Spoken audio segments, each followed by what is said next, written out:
दिल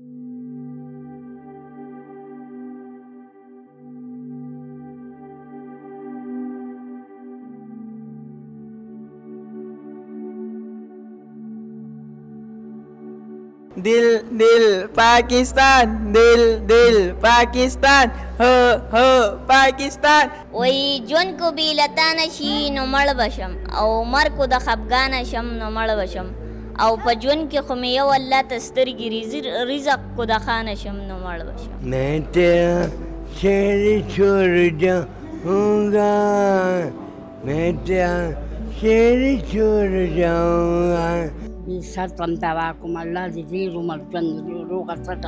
से बच्चे जो चेन से बंधे हुए आए थे अब वो अपनी चेन से क्यों बांधते हैं? उनको लगता था कि ये काफी वायलेंट है, ये काटते हैं, ये मारते हैं, कुत्तों की तरह आगे रोटी फेंकी जाती थी. अब तो वो बहुत अच्छे हो गए बच्चे. मैंने आपको दिखाया, मेरे साथ घूमते फिरते रहे हैं, मेरे साथ मेरी गाड़ी में फिरते हैं, आते हैं, बाजार जाते हैं.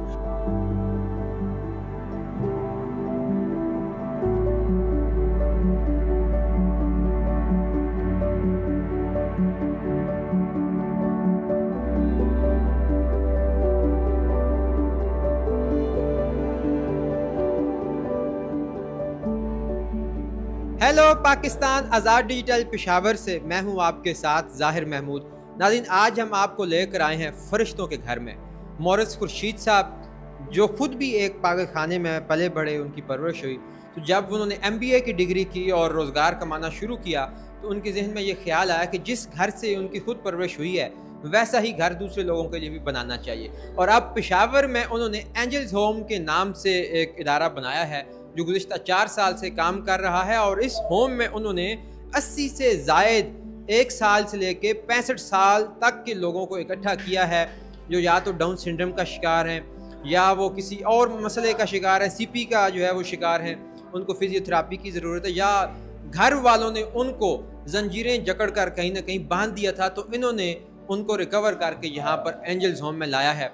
या ना सिर्फ उनको दवाइयाँ देते हैं, 3 टाइम का खाना देते हैं, पहनने के लिए कपड़े देते हैं, बल्कि उनके डायपर्स का इंतज़ाम भी खुद करते हैं और उनके लिए साया भी फराहम करते हैं. तो आइए आज मिलते हैं मोरिस खुर्शीद साहब से और जानते हैं उनसे उनकी कहानी कि किस तरह उन्होंने एंजल्स होम बनाने का ख्याल पेशावर में लाकर इम्प्लीमेंट किया है और उनकी इंस्पिरेशन क्या है और कैसे कैसे लोग उनके पास मौजूद हैं, उनको किन किन चैलेंजेस का सामना करना पड़ता है.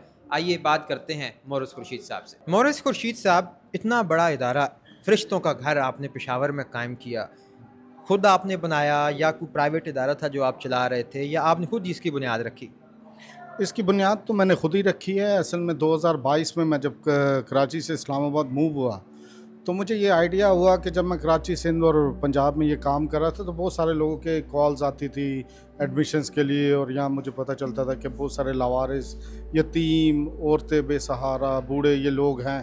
तो अनफॉर्चुनेटली मैं उनके लिए कुछ कर नहीं सकता था. तो जब मैं 2022 में आया तो मुझे ये एक आइडिया आया कि हम क्यों नहीं ऐसी जगह पे जाके इन बच्चों के लिए कोई ऐसी जगह बनाएं. तो फिर हमने थोड़ा बहुत इसकी जगह वगैरह के लिए काम किया. तो लकीली किसी ऐसे डोनर ने हमें ये जगह दी कि जो आप इस चैरिटी के काम को लिए कर सकते हैं इस काम को. तो फिर आहिस्ता आहिस्ता इसको शुरू किया. आज यहाँ पे तकरीबन 80+ बच्चे हैं और बूढ़े भी हैं, बूढ़ी औरतें हैं, बच्चियाँ हैं, बच्चे हैं, काफ़ी ज़्यादा तादाद है. और वो हर किस्म की डिसेबिलिटी के साथ है. किसी की इंटेलेक्चुअल डिसेबिलिटी है, किसी की कोई डाउन सिंड्रोम है, कोई ऑटिस्टिक है, कोई CP चाइल्ड है, और डिफरेंट और बहुत सारी साइकेट्रिक केसेस भी बहुत सारे हैं. अभी हम अपना सीनियर सिटीज़न जो डिपार्टमेंट है वो अलहदा कर रहे हैं, जो फीमेल्स का हैं वो अलहदा करें, क्योंकि काफ़ी ज़्यादा तादाद बढ़ रही है तो ज़्यादा एक ही जगह पे सब होते हैं. तो आहिस्ता आहिस्ता इस चीज़ों को हम सेग्रीगेट कर रहे हैं. इंशाल्लाह फ्यूचर में हम चीज़ों को और अच्छा कर लेंगे. इसलिए अच्छा, इन सब लोगों को आप खुद रेस्क्यू करते हैं या लोग आपके पास जमा करवा के जाते हैं? ज़्यादातर केसेस तो हम रेस्क्यू कर रहे हैं. इन दिनों ज़्यादा केसेस रेस्क्यू के आ रहे हैं. बहुत सारे केसेस गवर्नमेंट ऑफ KPK भी भेज रही हैं हमें, वो फ़ोन करते हैं. फिर चैरिटी ऑर्गेनाइजेशंस हैं जो वो हमें फ़ोन करती हैं कि सर यहाँ पे कोई ऐसा पेशेंट पड़ा हुआ है जो अपने गंद में पड़ा हुआ है, बुरी हालत में पड़ा हुआ है, तो आप लोग चूँकि ह्यूमैनिटेरियन ग्राउंड्स पे ये वाले काम सर्विसेज दे रहे हैं तो आप आएँ और आप इनको रेस्क्यू करें. फिर हम जाते हैं, हमारी पूरी टीम जाती है, उसको रेस्क्यू करते हैं. तो आपने बहुत सारे केसेस खुद भी देखे हैं ड्यूरिंग आपके विज़िट के, तो अब काफ़ी हद तक बेहतर हो गए हैं, काफ़ी इम्प्रूव कर चुके हैं इस चीज़ों को.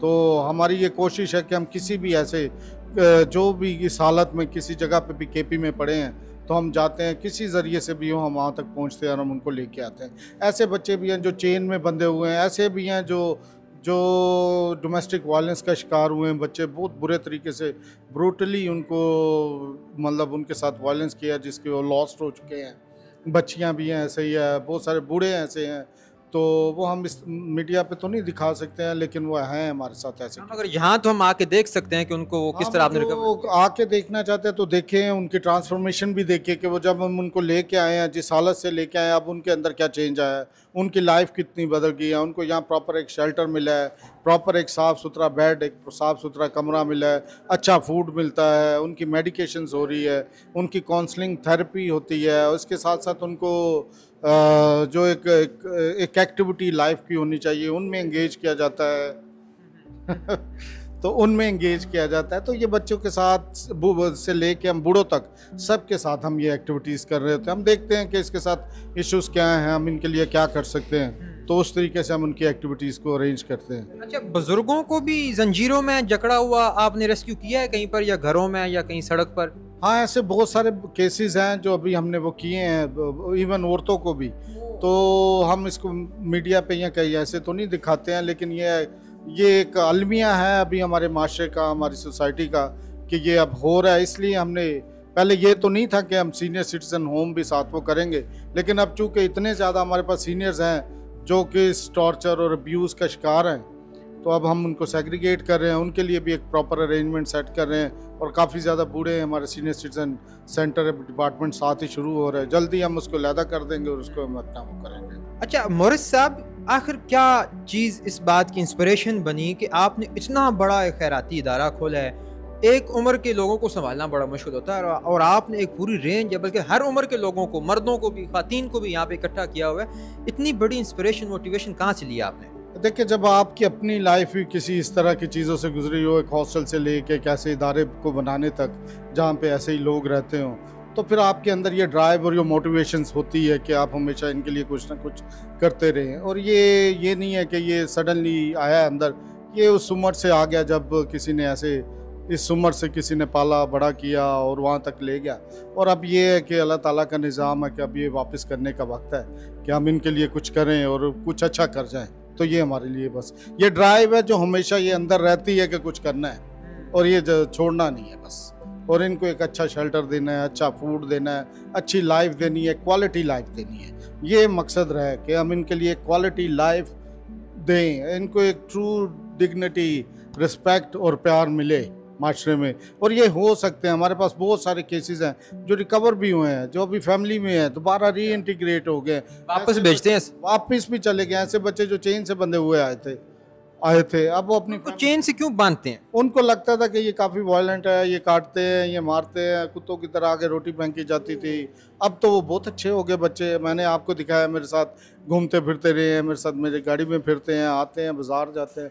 तो ऐसा कुछ भी नहीं उनके साथ, ये सिर्फ आपका एक वो है, परसेप्शन है, आप उन बच्चों से ले लेते हैं। अच्छा मोरिस साहब, डाउन सिंड्रोम के जो शिकार बच्चे हैं, या ऑटिज्म के, या सीपी के जो बच्चे बड़े एग्रेसिव होते हैं, वो तो खाते हैं, मारने को दौड़ते हैं, मैंने देखा है वो आपके साथ इस तरह प्यार कर रहे हैं जैसे वालिद के साथ, या किसी बहुत ही प्यार करने वाले आपकी गोद में चढ़ रहे हैं, आपके मुंह के साथ मुंह रगड़ रहे हैं। ये इतना प्यार आप कैसे बांटते हैं उनमें? वो किस तरह आपके साथ इतने फेमिलियर हो गए?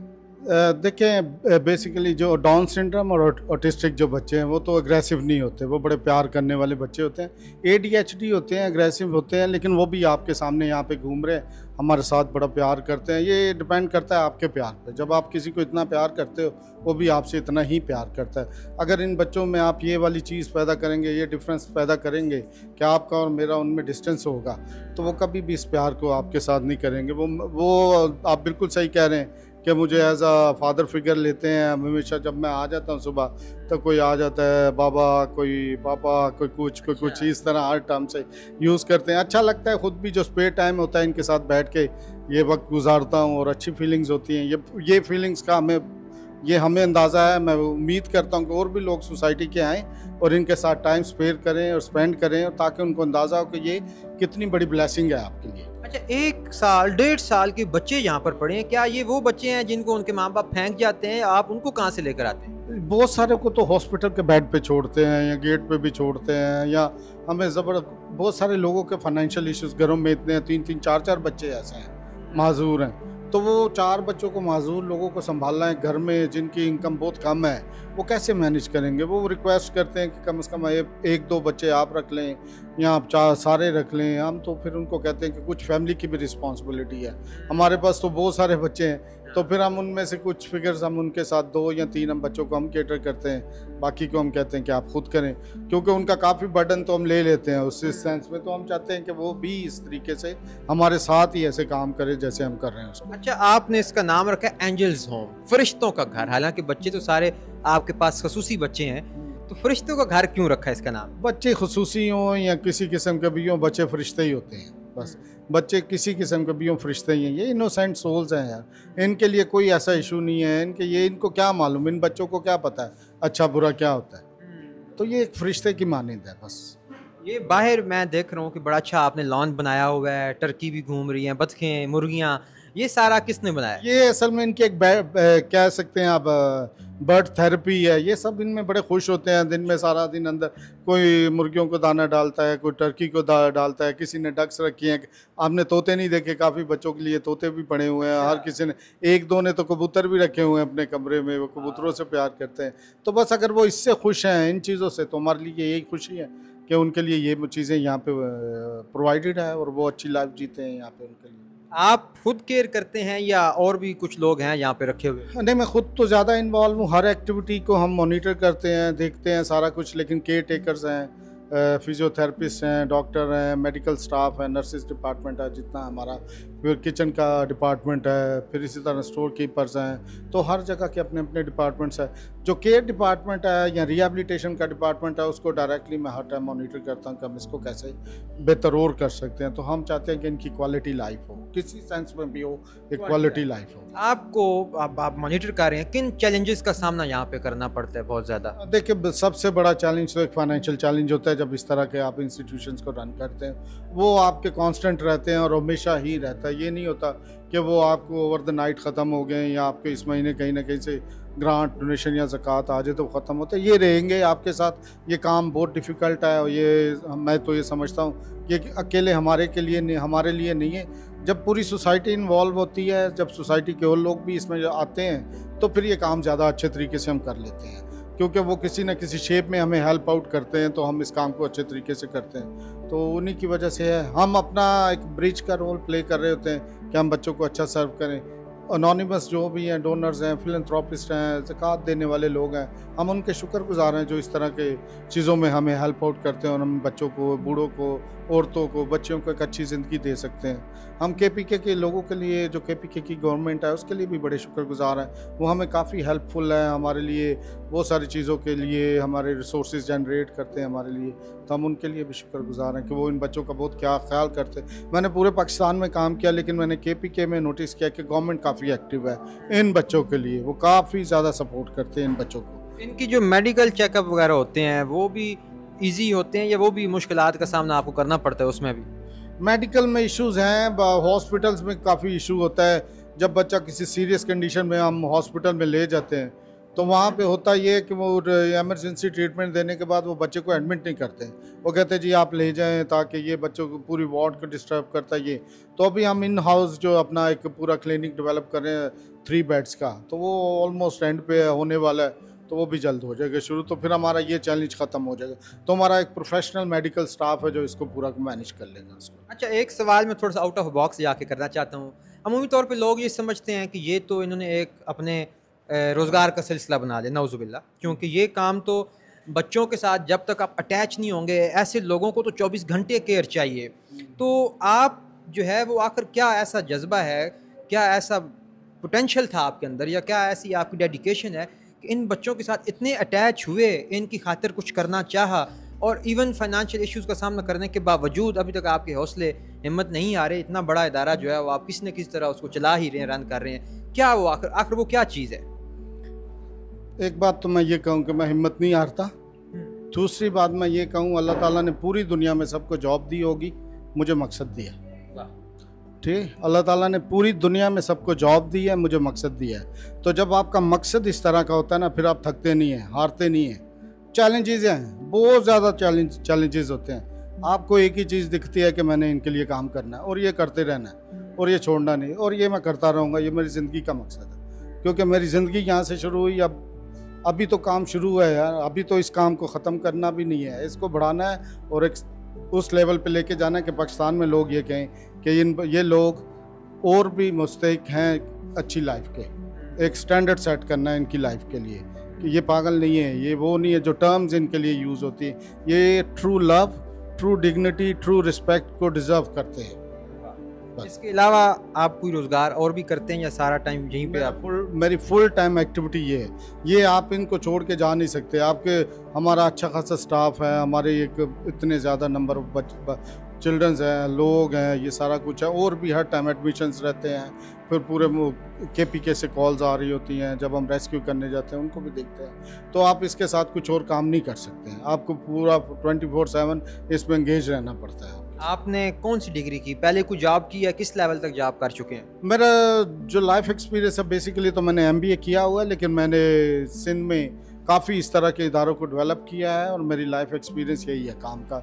मैंने माजूर बच्चों के लिए इंस्टीट्यूशंस डेवलप किए हैं, उनकी लाइफ में बहुत ज़्यादा काम किया। मैंने पंजाब में काफ़ी इस पे काम किया है और बस अब ये वक्त था कि अल्लाह ताला ने शायद KP में ये कराना था, तो ये कुछ 4 सालों से हम KP में ये काम कर रहे हैं। तो कोई अगर अपना इस तरह का बच्चा या कहीं कोई बंदा देखें जो बेचारा पुरसाने हाल जिसका कोई ना हो, तो आपके पास जमा करवा सकता है KPK से? कैसे करवा सकता है? ज़रूर, वो ऐसे हम सबसे बड़ी प्रायोरिटी सबसे पहले हमारी ये है कि जिनको हमारी सबसे ज़्यादा ज़रूरत है, आप लोगों में से भी मैं आपके मीडिया के थ्रू ये कहना चाहता हूँ कि अगर कहीं पे भी आप ऐसे बच्चे देख रहे हैं जिनको ज़रूरत है एक प्रॉपर शेल्टर की, फूड की, रिहेबिलिटेशन की, हमें ज़रूर नोटिफाई करें, हमें कॉल करें। हमारे नंबर फर्दर आपको दे देंगे, आप उसमें मेंशन करें, वो हमें बुलाएं, हम जाके खुद लेके आते हैं।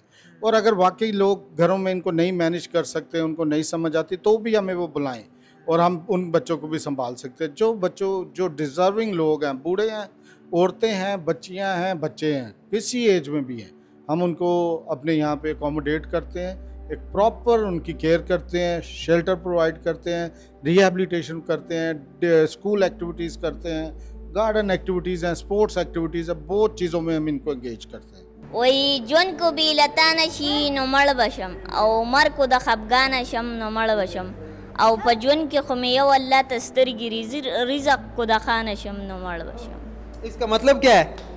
वो रिज़क को द खाना शी नो मड़ बशम। अच्छा, और वही उबू गोलू न रावड़ो जमा गोल पे की निष्ठा, उबू तगुना निष्ठा किस्मत में पे की निष्ठा। दिल दिल पाकिस्तान, दिल दिल पाकिस्तान, हो पाकिस्तान, हमारा दिल के टुकड़ा है पाकिस्तान जिंदाबाद, पाकिस्तान ला इलाहा इल्लल्लाह मुहम्मद रसूलुल्लाह। मैं तेरा शहर छोड़ जाऊंगा, मैं तेरा शहर छोड़ जाऊंगा, ये मोहब्बत को तेरे गलियों सिखा जरूरत है, तेरे कदमों मोहब्बत है। Zama Malak Usman Shah Durai Ramana Zama और इन जरोम के मादल तब दुआ काला माँ पूरा शो जमागा और उर्दू से ही ना आलाजी। अस्सलाम वालेकुम अम्मा जी। वालेकुम सलाम। क्या हाल है? तास खैर, ठीक है। तबीयत खैर। नाम क्या है आपका? नगीना। नगीना, तो आप यहाँ पे एंजल होम में कैसे आई हैं?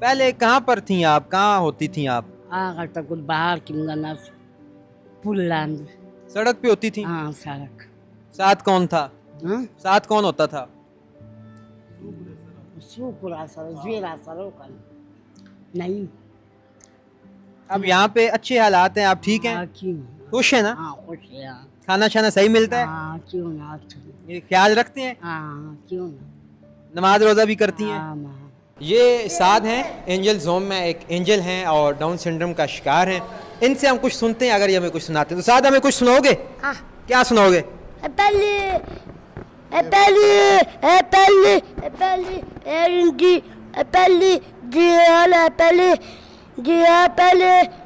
मुझे भाई